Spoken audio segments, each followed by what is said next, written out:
Trasladar mi visión sobre aspectos que afectan sustancialmente a la perspectiva del contribuyente, como son el ámbito del costes de cumplimiento de las obligaciones tributarias y la seguridad jurídica. Yo quiero empezar por indicar que toda mi exposición no quiere decir que sea en modo alguno contrapuesta a la exposición que acaba de hacer Francisco. Es decir, creo que los contribuyentes tenemos el interés de que el fraude fiscal sea combativo porque el reparto de la carga tributaria va a ser más equitativa y más justa. Y, por tanto, la lucha contra el fraude fiscal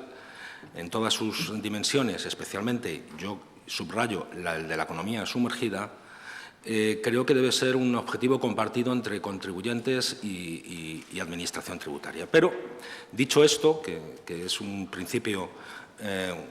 enunciador, creo que también hay ámbitos en el derecho tributario que deben ser mejorados, según mi opinión, desde la perspectiva de la posición del contribuyente y, en especial, desde la perspectiva de la seguridad jurídica. Los estudios internacionales que se realizan periódicamente muestran que la seguridad jurídica en España no es un valor en alza. Todo lo contrario. Es decir, los estudios nos sitúan en un sitio muy poco edificante a nivel internacional en cuanto a la posición de España en relación a la seguridad jurídica. Y, por tanto, pues, partiendo de esta evaluación global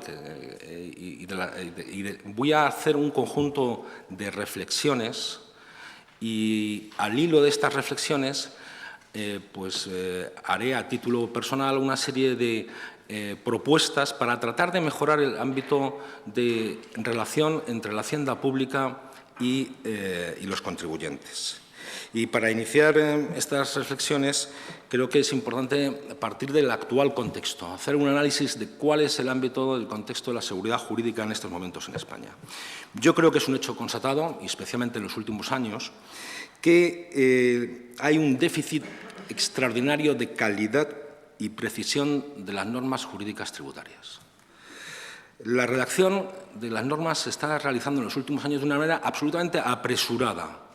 sin la necesidad, sin los debates jurídicos propios de un proceso legislativo, en los que, con una rapidez inusitada, se publican normas que modifican con carácter esencial aspectos fundamentales de la tributación de personas físicas y sociedades. Esta premura hace que en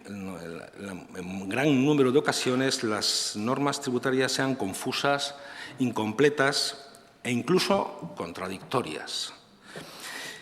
Y dentro de este contexto es también un hecho, creo que difícilmente controvertido, la extraordinaria corta duración de las normas tributarias. Las modificaciones de las normas fiscales son constantes. Se ha llegado al caso en el último año de que se ha modificado una misma norma 4 ocasiones. En estas circunstancias, la posibilidad de que un contribuyente pueda planificar una inversión, tratando de conocer su retorno, la fecha de devolución del periodo de recuperación de capital o de adoptar una decisión en relación con su empresa o patrimonio, se convierte en una misión prácticamente imposible, porque durante el periodo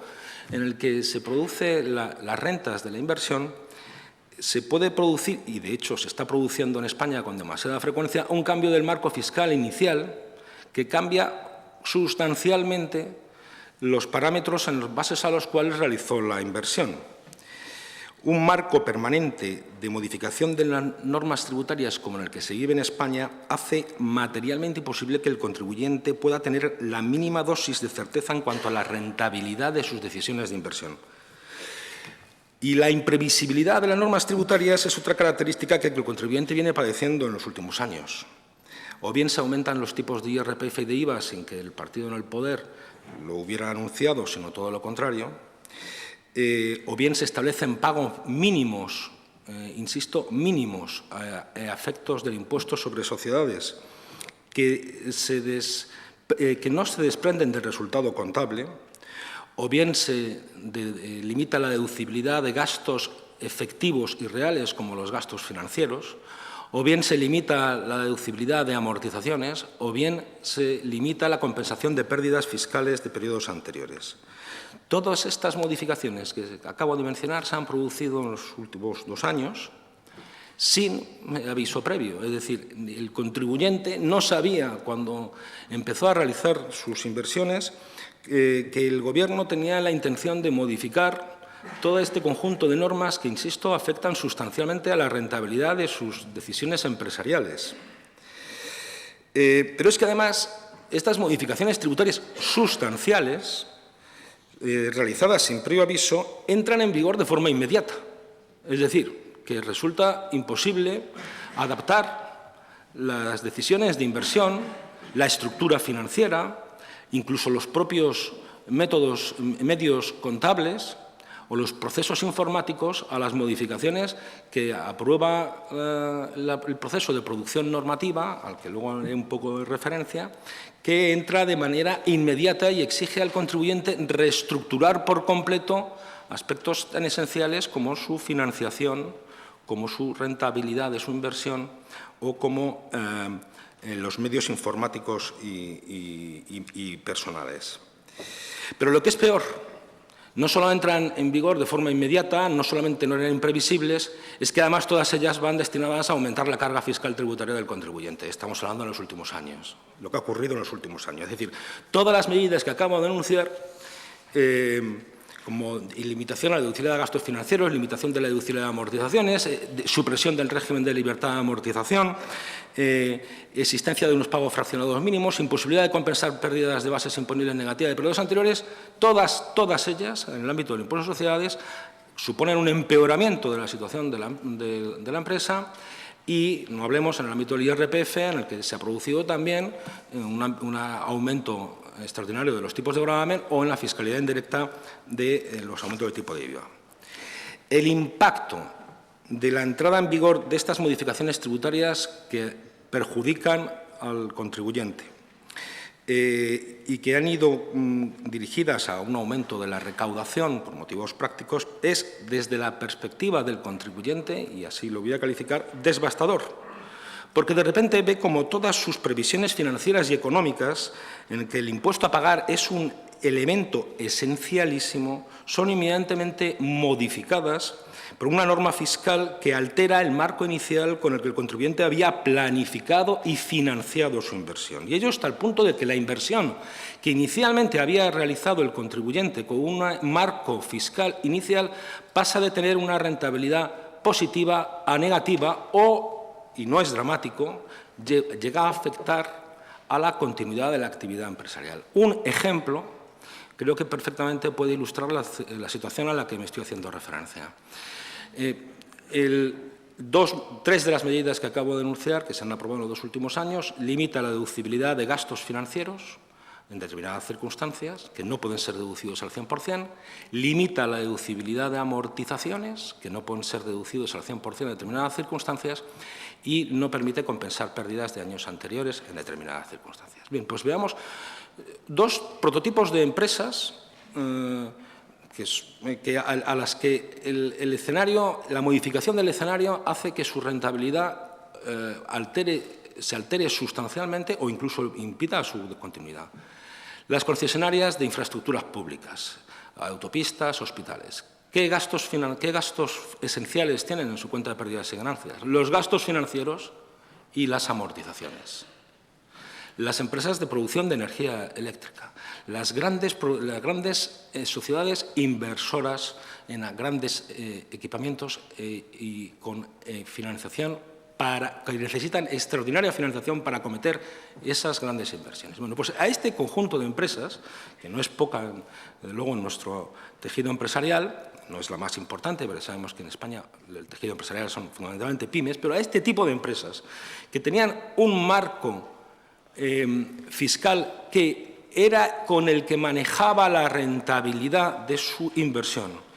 y, además, con el que tenía programado los pagos de sus obligaciones financieras con las entidades que habían financiado la inversión,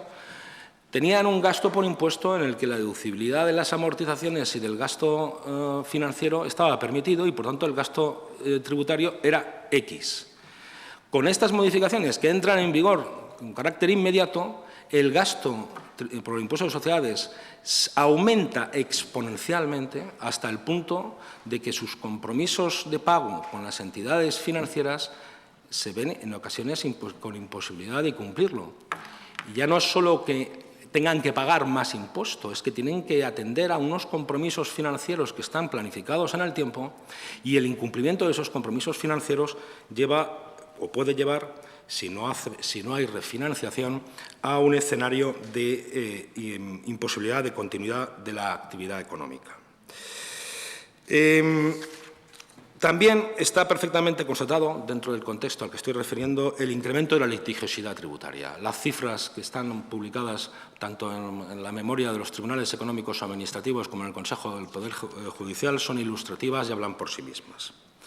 Bien, expuesta la visión del panorama de la seguridad jurídica actual, cabe preguntarse cuáles son las causas que generan esta inseguridad jurídica y por ello a esta segunda parte voy a dedicar mi intervención. Y en relación con cada una de estas causas procederé a formular propuestas que a título exclusivamente personal podrían servir para mejorar la situación actual de inseguridad jurídica que padece España en materia tributaria. La primera causa de la inseguridad jurídica es, sin duda, en mi opinión, el procedimiento de producción de normas fiscales. Hay una excesiva premura en la producción y gestación de normas tributarias, pero esta excesiva premura tiene otro efecto que, además de ser malo porque las prisas son malas consejeras, como todos sabemos, es que desaparecen lo que antes era una parte esencial para la interpretación de las normas, que eran los justificantes que se iban elaborando en el proceso de elaboración de producción normativa, en el que habían unos informes, unos antecedentes. Todos esos informes y antecedentes eran bastante útiles para conocer cuál era la finalidad perseguida por el productor de la norma, para identificar cuál era el contexto que pretendía la norma acotar o atacar o liberar. Ahora, las normas prácticamente, cuando en el proceso de producción, no contienen ningún tipo de justificación o las justificaciones que se contienen son exclusivamente de carácter de oportunidad, de adaptación,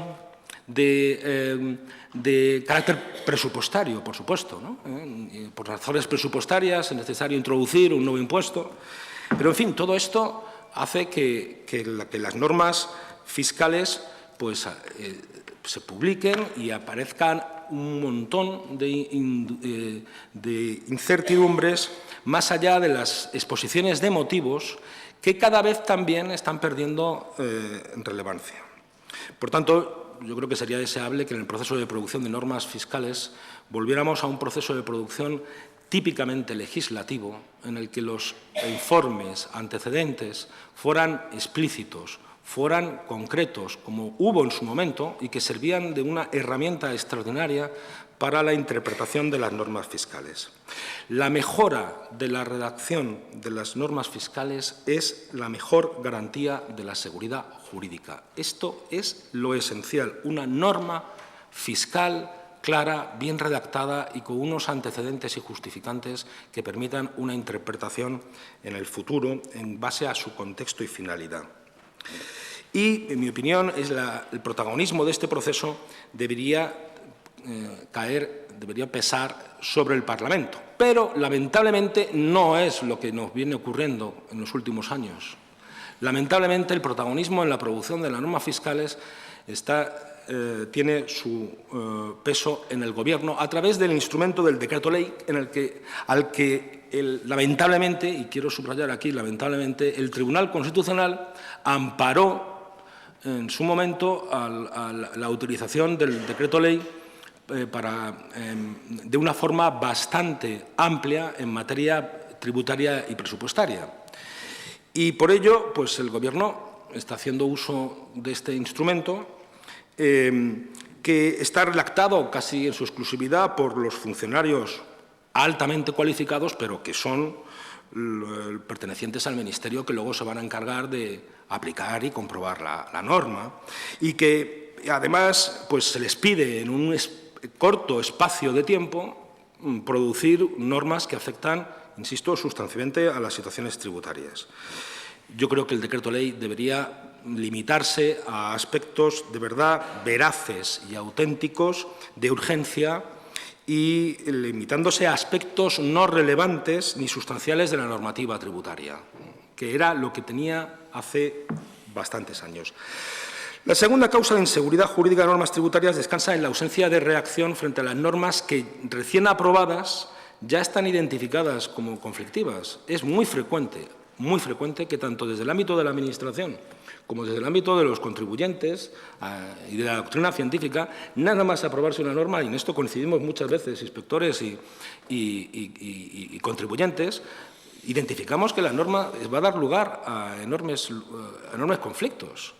Y es sorprendente la escasa sensibilidad por parte del productor de la norma fiscal de que una vez que los sectores afectados, y a veces de forma coincidente, decimos, mire usted, esta norma va a dar lugar a enormes dificultades de interpretación, pues la norma no se modifica.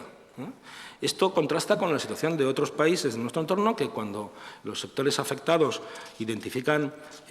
controversias de normas recién aprobadas, no tienen ningún obstáculo en modificar las normas recién aprobadas. En tercer lugar, otra causa generadora de inseguridad jurídica, en mi opinión, descansa en el excesivo peso de los criterios de interpretación administrativos. En un contexto de normas fiscales confusas e insuficientes, la práctica de los últimos años ha ido decantado hacia un incremento exponencial de las consultas presentadas en la Dirección General de Tributos, órgano en el que ha descansado con demasiada frecuencia la interpretación de las normas tributarias confusas. De esta manera, la labor que debía recaer en el legislador se ha trasladado a un órgano administrativo, y, en mi opinión, de una manera absolutamente impropia. Este remedio de que la Dirección General de Tributos constituya la fuente de interpretación de las normas tributarias, en mi opinión, es absolutamente inadecuado e insuficiente por las siguientes razones. Primero, porque la doctrina de la Dirección General de Tributos está sujeta a cambios. Segundo, porque la doctrina de la Dirección General de Tributos lo que resuelve son casos específicos. Interpreta una norma frente a un caso que se le plantea. Tercero, porque la práctica demuestra que las consultas de la Dirección General de Tributos, a pesar de que tienen un carácter vinculante, vinculan solamente a la Administración y,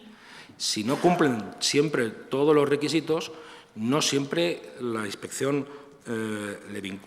está obligada a seguirlos. Y cuarto, porque la doctrina de la Dirección General de Tributos tampoco tiene que coincidir con la doctrina de los tribunales económicos administrativos, y especialmente con el Tribunal Económico Administrativo Central, cuya doctrina debe ser cumplida por los tribunales económicos administrativos regionales. En definitiva,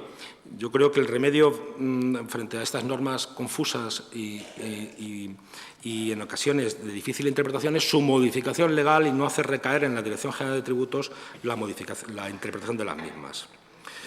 Una cuarta razón, en mi opinión, de la inseguridad jurídica radica en la ausencia de voluntad de adaptación de las normas fiscales a la jurisprudencia del Tribunal Supremo. Es bastante frecuente que los conflictos en materia interpretativa de las normas tributarias acaben tras un largo proceso jurídico en el Tribunal Supremo, que acaba generando una jurisprudencia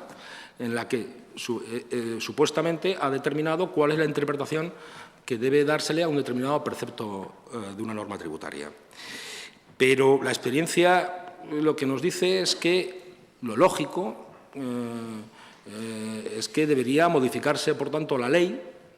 una vez que ha sido interpretada por una jurisprudencia constante del Tribunal Supremo. Pero no ocurre eso. Lo que ocurre es que la norma sigue subsistente, la jurisprudencia del Tribunal Supremo ha dicho cómo debe interpretarse, pero ¿qué ocurre? Que la jurisprudencia del Tribunal Supremo solamente vincula a los órganos judiciales, no vincula a la Administración. Y entonces nos encontramos con un elemento de conflictividad tributaria permanente, que es que, a pesar de que hay jurisprudencia del Tribunal Supremo diciendo cómo debe interpretarse la norma, la Administración, que legalmente, efectivamente, no está obligada a seguir los criterios del Tribunal Supremo, pues sigue aplicando los criterios que considera interpretables, que considera oportunos, con la esperanza fundada de que el Tribunal Supremo cambie en el futuro de opinión. Esto no hace más que generar nueva conflictividad, porque el contribuyente, amparándose en la jurisprudencia del Tribunal Supremo, sigue defendiendo la posición interpretativa del Tribunal Supremo y la Administración, pues, que no está vinculada, pues espera que cuando llegue el asunto a los tribunales de justicia, el Tribunal Supremo haya tenido ocasión de cambiar de criterio y, por tanto, darle la razón. En mi opinión, esta circunstancia, que es generadora de una extraordinaria conflictividad, debería ser objeto de una modificación, porque además lo que suele ocurrir es que cuando la interpretación del Tribunal Supremo es favorable al contribuyente, se aprueban leyes que cercenan la interpretación del Tribunal Supremo. La reciente Ley de Medidas de Lucha contra el Fraude Fiscal, pues es un ejemplo. Ha habido un conjunto de normas introducidas por esta ley que lo que han hecho ha sido readaptar la ley para cercenar las interpretaciones favorables del Tribunal Supremo a favor del contribuyente. Yo creo que esto es, en mi opinión, una circunstancia que debería ser objeto de un juego distinto. Es decir, una vez que exista jurisprudencia del Tribunal Supremo, debería ser modificada la ley, sea a favor de la Administración o sea a favor del contribuyente. Otro elemento causante de la inseguridad jurídica en España es la deficiente transposición del derecho comunitario y de la jurisprudencia del Tribunal de Justicia de las Comunidades Europeas y del Tribunal Europeo de Derechos Humanos. Es una constante, existen muchos antecedentes en los que las normas tributarias españolas, especialmente en el ámbito del IVA, que es donde hay más doctrina, hay más normativa comunitaria, ha sido tumbada por jurisprudencia del Tribunal Europeo, del Tribunal de Justicia de las Comunidades Europeas, porque el legislador español, pues, ha hecho una transposición defectuosa. Esto da lugar, claro, a mucha